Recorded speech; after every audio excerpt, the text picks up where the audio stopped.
데살로니가 후서는 전서를 쓰고 나서 아주 1년도 안 되는 기간 내에 쓰여진 것으로 추정됩니다. 1장에서부터 3장까지 이야기하시는데 쓴 이유는 간단합니다. 전서를 통해서 그들에게 말씀을 전했지만 이것이 잘 되지 않고 있다는 것을 듣고서 오히려 악화되었다는 것을 듣고서 그래서 급하게 쓴 편지입니다. 그래서 이것이 바울의 편지가 맞는가 할 정도로 사실은 감사의 내용 또 인사의 내용이 짧은 것을 볼 수 있습니다. 얼마나 다급했는지 말입니다. 이 데살로니가 교회가 처한 상황은 핍박 속에 있는 것이죠. 환난 속에 있는 것이죠. 그리고 이 핍박과 환난으로 인하여서 믿음을 저버리는 자들도 생길 만큼 그 환난과 핍박이 많았습니다. 게다가 외부로는 이렇게 계속된 핍박이 있었고 내부로는 혼란스러운 상황이었던 것이죠. 종말에 대해서 잘못 이해함으로 말미암아 그들의 삶에 대한 책임을 내어 던져버리고 그냥 사는 사람들이 있다는 것을 듣고 동시에 두 가지 이 상황 속에서 그럼 어떻게 할 것인가. 아마 환난과 핍박이 많다 보니까 다른 어떤 붙잡을 수 없는 정신 차릴 수 없을 만큼 혼란스러운지도 모릅니다. 주님이 다시 오실 것만을 기다리고 주님이 다시 오신다고 심지어 바울이 그랬다고 전하는 거짓 선생들도 있었던 것이죠. 그러다 보니까 그냥 기다리기만 하고 있기도 한 이 상황을 어떻게 해결할 것인가 하면서 편지를 쓴 것입니다. 그러면 이것은 무슨 얘기인가? 오늘 이 데살로니가 전후서를 지나가면서 저에게 이 말씀을 통해서 우리에게 하시고자 하는 말씀은 이런 것 같습니다. 우리는 그러면 핍박을 어떻게 이겨야 되는가? 이럴 때는 어떻게 해야 되는가? 그죠? 또 우리 안에서 거르고 이루어가는 삶에 방해되는 것은 또 어떻게 해야 되는가? 이렇게 개별적인 문제로 보여지는 것이 아니라 오늘 우리가 어떤 상황에 있든지 딱 하나 그 예수님이 누구신가를 정확히 알면 거기서부터 답이 있다는 것을 오늘 보여주고 있는 것 같습니다. 1절에서는 이렇게 말합니다. 주 예수 그리스도로부터 은혜와 평강이 너에게 있을지어다. 사실 이 인사말은 모든 서신서에 나옵니다. 은혜와 평강. 은혜와 평강. 바로 그 은혜는 무엇입니까? 우리가 죄인 되었던 자리에서 어떻게 구원받았는가 하는 그 구원의 은혜. 그죠? 십자가의 은혜. 이것을 붙잡는 것. 이것이 얼마나 우리에게 큰지와 샬롬, 평강. 오늘 이 하나님과의 관계가 회복됨으로써 누리게 되는 그 평강으로 인하여. 그죠? 이것이 주 예수님으로부터 말미암았다. 바로 그 안에 우리가 있는 것이다. 이렇게 인사하는 것입니다. 오늘 구약에서 계속 이야기하는 평강, 샬롬. 바로 이것이 예수님으로 인해서 이루어졌을 뿐만 아니라 이제 우리는 구원받았다. 마치 출애굽에서 구원을 받듯. 그죠? 오늘 성경은 하나님이 우리를 구원하셨고 바로 그것이 은혜요. 그리고 그 하나님과의 관계가 회복됨으로 말미암아 진정한 평강이 우리 안에 있다고 이야기하는 것이죠. 그리고 이것을 바울은 편지마다 쓰면서 우리가 받은 은혜와 그 평강이 무엇인지 그것이 오늘 우리 하나님과 관계 속에서의 아주 근본적인 것임을 다시 한번 상기시키고 있는 것이죠. 형제들아 우리가 너희를 위하여 항상 하나님께 감사함은 여러분 비록 지금 상황이 다급해서 쓴 편지지만 잊지 않고 감사를 드립니다. 무엇을 감사합니까? 바로 이 감사를 한다는 것에서부터 우리가 알 수 있는 것도 그죠? 권면을 하기 전에 이 감사가 이루어진다는 것. 권면과 감사 완전히 반대되는 것 같지만 사실은 바로 이 감사는 하나님의 사랑의 그 예수님의 사랑의 빛을 진 자로서의 자세인 것입니다. 오늘 우리의 자세가 어떠한가? 그죠? 바울은 그것을 항상 놓치지 않고 있습니다. 감사, 그죠? 바로 이것은 관계 안에서 이루어지는 것이요.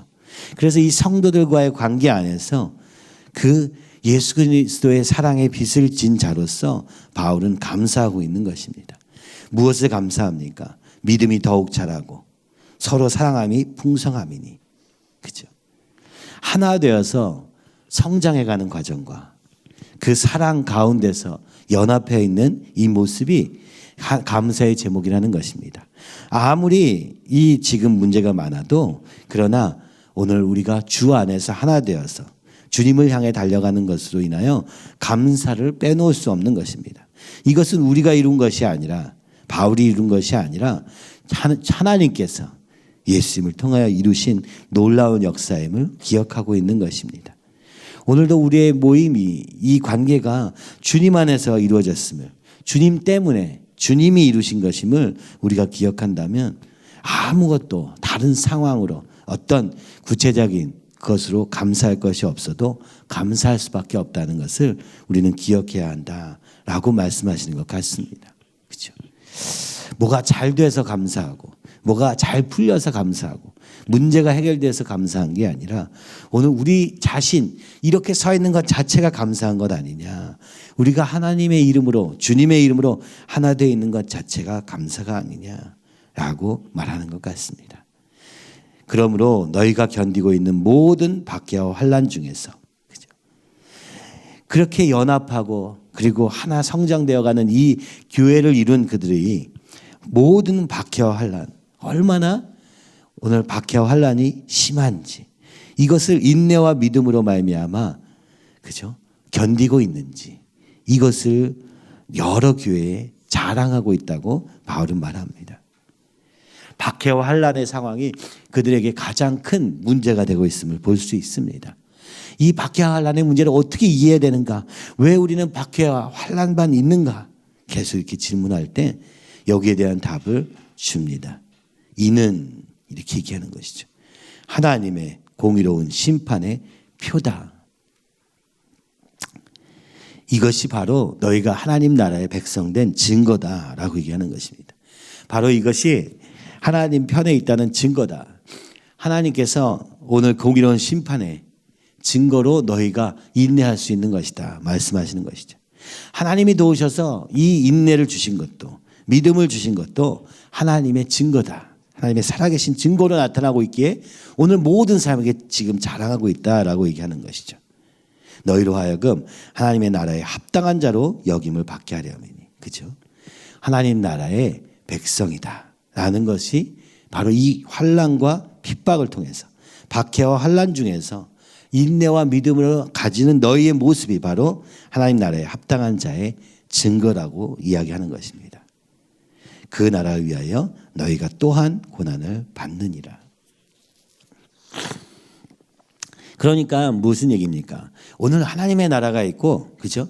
원래 있던 사단의 나라가 있는 것입니다. 하나님의 나라가 여기에 이 어둠 속에 빛으로 임하시니까 이 어둠이 계속해서 거부하고 거절하고 쳐내는 것입니다. 그러다 보니까 우리는 그런 이 하나님의 백성으로서 사는 삶은 박해와 환난이 있을 수밖에 없다는 것이죠. 바로 이것이 증거라고 얘기하는 것입니다. 세상이 너희를 미워하거든 너희를 미워하는 것이 아니라 나를 미워하는 것이라고 말씀하신 것이 바로 이런 뜻이죠. 그러니까 환난은 곧 하나님의 백성이라는 증거다. 이렇게까지 얘기하고 있는 것입니다. 야, 환난이 있을 때, 박해가 있을 때 잘 견뎌봐, 힘내, 이 정도가 아닙니다. 그죠? 그 정도의 환난과 박해가 아니거든요. 어떻게 하라고요? 너희는 하나님 나라의 백성이다. 너는 지금 하나님의 나라에, 그죠? 그 합당한 자로 여김을 받기 위하여 이 과정을 통과하는 것이고 거기에는 반드시 고난이 필요하다라고까지 얘기하신 것 같이 보이는 것이죠. 사랑하는 자들아, 베드로전서 4장 12절에서 14절에는 이렇게 말씀합니다. 사랑하는 자들아, 너희를 연단하려고 오는 불시험을 이상한 일 당하는 것 같이 이상히 여기지 말고 오히려 너희가 그리스도의 고난에 참여하는 것으로 즐거워하라. 이는 그의 영광을 나타내실 때에 너희로 즐거워하고 기뻐하게 하려 함이라. 너희가 그리스도의 이름으로 치욕을 당하면 복이 있는 자로다. 영광의 영 곧 하나님의 영이 너희 위에 계심이라. 여러분 무슨 얘기입니까? 이 환난은 그리스도의 고난. 그래서 바울도 얘기하는 것처럼 이 고난을 내가 채운다라고까지 얘기하잖아요. 그러니까 무슨 얘기입니까? 이 환난을 통하여서 그렇죠? 오늘 주님이 편에 있다. 주님의 백성이다라는 것이 확실하기 때문에 견뎌낼 수 있다는 것이요. 오히려 영광스럽게 생각한다는 것이죠. 바로 이것이 예수님의 고난의 길을 동참하는 자의 자세라고 얘기하는 것입니다. 그 십자가로 말미암아 구원받은 자가 받은 그 사랑의 빛을 갚는 길은 바로 이 환난과 핍박 중에서도 믿음과 인내로 견디는 것이요. 그것을 할 때 우리가 증거가 될 뿐만 아니라 그것을 즐거워한다. 그렇죠? 그리스도의 고난에 참여하는 것으로 즐거워하는 자리. 그러니까 그리스도인들은 이 세상을 사는 차원이 다른 삶을 사는 것입니다. 힘들 것을 피해서, 어려운 것은 피해서, 내가 편한 것을 위해서 내 주장만을 하면서 내가 원하는 것을 누리는 그런 삶이 아니라 박해와 환난 속에서도 내가 하나님의 자녀임을 잊지 않고 그 자리에서 주님이 가신 길이다 하고 주님과 동행하는 걸음을 걷는 걸음이 바로 진정한 그리스도의 그 길이요. 그때 박해와 환난은 이길 수 있다라고 말씀하는 것이죠. 시편 119편 71절 72절도 말합니다. 고난당한 것이 내게 유익이라. 이로 말미암아 내가 주의 율례들을 배우게 되었나이다. 주의 입의 법이 내게는 천천 금은보다 좋으니이다. 고난을 통해서 이 말씀을 그죠? 배우게 된다. 그죠? 하나님을 알아가게 된다. 그래서 천천 금은보다 낫다고 고백한 다윗의 고백과 같이 이 환난은 인내를 이루고 인내를 통하여 거룩을 이루게 된다. 바로 환난은 우리를 거룩하게 만드는 하나님의 나라에 합당한 자로 만드는데 쓰임 받는 일이다. 게다가 네가 하나님의 나라의 백성임을 증명하는 표가 된다. 증거가 된다. 라고 얘기하는 것이죠. 그러므로 기뻐하라. 라고까지 얘기하는 것이죠. 그렇죠? 어떤 환난 속에서도 주님과 함께하면 오늘 그것이 우리를 무너뜨리는 것이 아니라 오히려 거룩에 이르는 길이 된다고 말씀하는 것이죠. 근데 이게 끝이 아니라 6절에 이하에 보니까 그러나 바로 이것이 심판의 또 표죠. 결국 환난을 받는 너희에게는 환난을 받게 하는 자들에게는 환난으로 갚으실 것이다. 환난을 받는 너희에게는 안식으로 갚으실 것인데 그것이 하나님의 공의로 심판이 불가피한 이유다라고 말씀하시면서 주님께서 다시 오실 때 불꽃 가운데 심판으로 오실 수밖에 없다. 그렇기 때문에 이 세상과 그죠? 사단을 심판하실 수밖에 없다. 왜냐하면 그들은 오늘도 너희 믿는 자들을 핍박하고 박해하고 환난했으니까 그것을 갚으실 것이다. 공의로 갚으실 것이다. 복수가 아니라 정의로 오신 주님께서 그 공정한 심판을 하실 것이다. 그래서 로마서 12장 19절에도 내 사랑하는 자들아 너희가 친히 원수를 갚지 말고 하나님의 진노하심에 맡기라. 기록되었을 때 원수 갚는 것이 내게 있으니 내가 갚으리라고 주께서 말씀하시니라. 데살로니가 전서 마지막에도 말씀하지 않습니까? 악을 악으로 갚지 말고 선을 이루라. 왜냐하면 오늘 우리는 하나님의 백성이니까. 우리가 복수하고 우리가 어떻게 내 방법으로 뭔가를 하려고 하지 말고 하나님께 맡기고 너는 그 가운데서 인내를 이루고 거룩을 이루라고 말씀하시는 것입니다. 그렇죠? 이렇게 승리하는 것이다. 이렇게 설명하는 것이죠. 하나님 모르는 자들과 우리 주 예수의 복음에 복종하지 않는 자들에게 형벌을 내리시리니 이런 자들은 주의 얼굴과 그의 힘의 영광을 떠나 영원한 멸망의 형벌을 받으리로다. 그래서 주님의 재림은 우리에게 희망이 되는 것입니다. 안식하게 될 것이기 때문입니다. 주님의 재림은 심판에 대한 것, 그죠? 이 종말에 대한 이야기는 심판을 받는 것에 초점이 맞춰져 있는 것이 아니라 이 하나님의 나라의 백성들이 안식을 얻게 되는 것에 소망을 두라고 얘기하는 것입니다. 그러니까 주님이 다시 오실 때 이 환난과 박해는 끝나게 될 것이며 그때 그날에 그가 강림하사 그의 성도들에게 영광을 받으시고 그때 주님께서 우리를 통해서 영광을 받으시고 모든 믿는 자들에게 놀랍게 여김을 얻으시리니 그때는 깜짝 놀라면서 기뻐하게 될 것이라는 것입니다. 우리의 증거가 너에게 믿어졌습니다. 주님의 부활이 증거가 되었기 때문에 우리가 그것을 보았기 때문에 반드시 우리도 다시 살게 될 것을 소망하며 그 주님이 다시 오시는 날에는 이 환난과 박해가 끝나고 공의가 이루어지며 오늘 우리를 통해서 주님께서 영광 받으시고 우리는 그 가운데서 기뻐하게 될 것임을 얘기하시는 것입니다. 그러니까 그리스도인에게 주님의 재림은 기쁜 소식이다. 그때를 바라보고 소망하며 살라라 라고 얘기하는 것이죠. 왜 이런 얘기를 하냐면 뒤에 이 종말에 대한 얘기로 말미암아 또 혼란이 있기 때문입니다. 주님이 곧 오신대 하니까 어떻게 됩니까? 그러니까 주님이 오시니까 난 아무것도 안 해야지. 가만히 있는 것이죠. 마치 달란트를 받아서 땅에 묻은 자와 같이 가만히 있는 것입니다.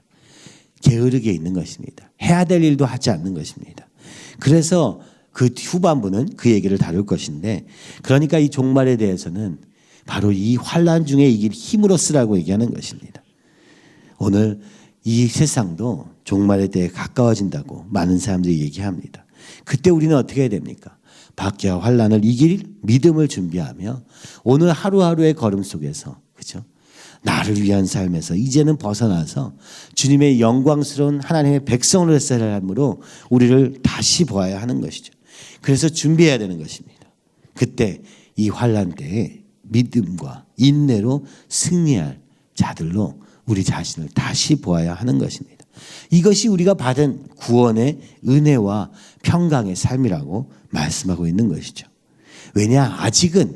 아직은 어둠이 남아있고 아직은 공중권세자 문제가 남아있기 때문에 불가피하게 하나님 나라가 확장되는 것을 방해하고 핍박하는 그 사단의 세력이 있기 때문이다.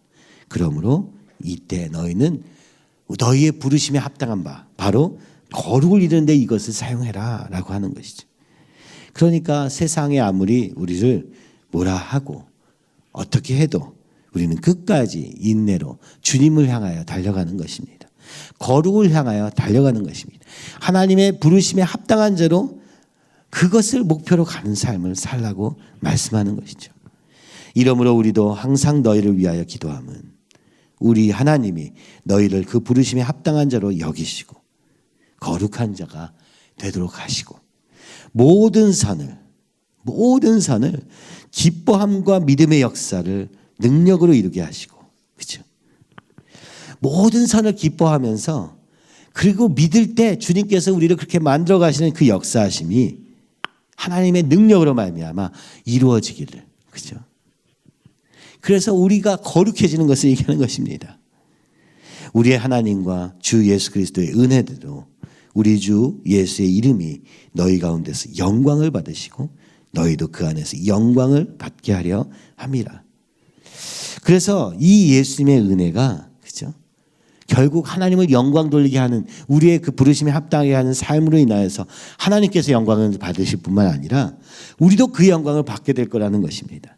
너희도 영광스러운 자가 되자. 그렇죠? 이것이 기적 같은 일이라는 것이죠. 우리는 그저 구원받은 은혜에 감사하며 주님께서 우리에게 평안을 주셨어. 하나님과의 관계가 회복되면서 주님만 바라보면서 주님과의 관계가 회복되어 살 수 있게 되었는데 주님께서 우리를 통해서 영광을 받으실 뿐만 아니라 우리도 그 영광을 나눠 받게 된다. 우리 또한 받게 된다. 이 놀라운 기적과 같은 일이 너희 삶에 이루어질 것이다 말씀하시는 것입니다. 여러분, 오늘 이 세상을 살면서 우리는 어떤 마음으로 삽니까? 어떤 자세로 삽니까? 어떤 마음의 생각을 품고 삽니까? 오늘 하루도 어려운 일은 없었으면, 문제는 없었으면, 그죠? 그래도 편안하게 살 수 있었으면, 이렇게 산다면 오늘 우리는 그 거룩에 이를 수 없는 것입니다. 오히려 박해와 환난과 고난이 바로 오늘 우리에게 그 길로 인도한다. 오늘 주님의 이름을 붙잡고 나아가서 복음을 전하면 고난을 받게 되고 주님이 원하시는 대로 살면 힘들게 됩니다. 세상의 논리와 맞지 않기 때문이죠. 그러나 바로 그 가운데서 내가 하나님의 백성임을 다시 한번 기억하고 그 부르심에 합당한 삶을 살기 위해서 달려가면 세상이 건드릴 수 없는 믿음의 사람이 될 것을 보여주고 계시는 것이요. 바로 데살로니가 이 박해와 환난을 이기는 방법도 바로 이와 같은 것이라고 얘기하는 것이죠. 내가 억울해서 내 힘으로 다른 사람을 짓밟고 복수하며 사는 삶이 아니라 우리는 그저 선을 행하기 위하여 거룩에 이르기 위하여 애쓰는 삶으로 그 박해와 환난도 사용하는, 그렇죠? 그러니까 이게 아무 소용이 없는 거예요. 세상이 우리를 건드릴 수가 없는 겁니다. 박해와 환난으로도, 그렇죠? 우리는 끝까지 이 걸음을 걷게 되는데 그것을 어디에서? 우리의 모든 삶 속에서, 살아야 된다고 얘기하는 것입니다.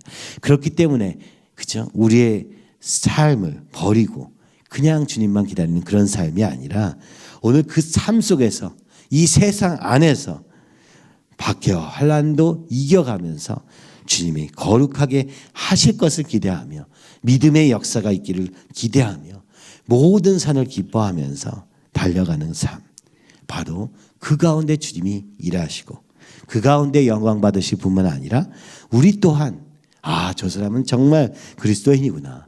예수님을 믿는다는 것이 저런 놀라운 능력이 있구나.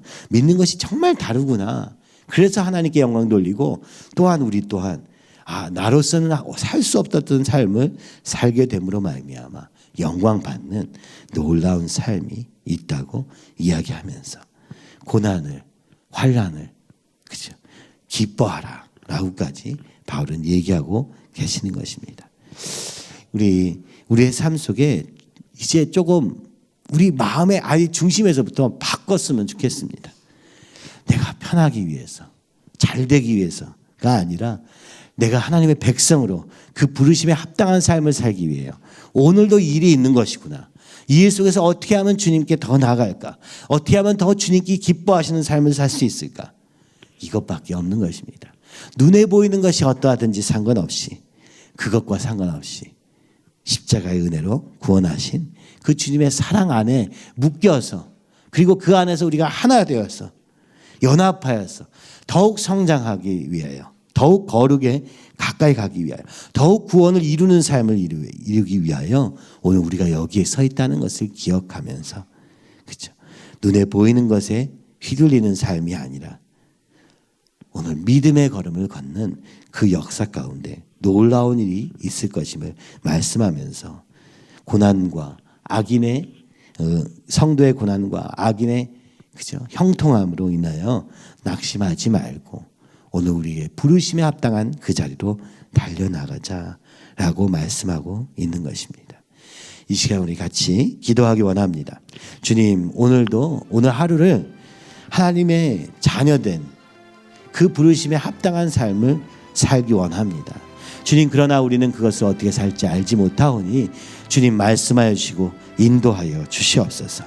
내 성질대로 살지 않고 내 욕심대로 살지 않고 내 생각대로 살지 않고 주님의 말씀을 붙잡고 주님께서 오늘도 나와 함께 하셔서 하나님의 공의로운 심판의 표로 삼으시고 하나님 나라에 합당한 자로 여김을 받게 하시기 위하여 오늘 이 상황을 주신 것임을 기억하며 우리에게 주어진 작은 문제 앞에서라도 또 큰 문제 앞에서도 온전히 주님만 의지하며 주님과 동행하다가 주님께서 믿음의 역사하실 때 우리의 믿음의 역사하실 때 놀라운 하나님의 살아계심이 드러나고 그것을 누리는 삶이 될 수 있도록 주님 인도하여 주시옵소서.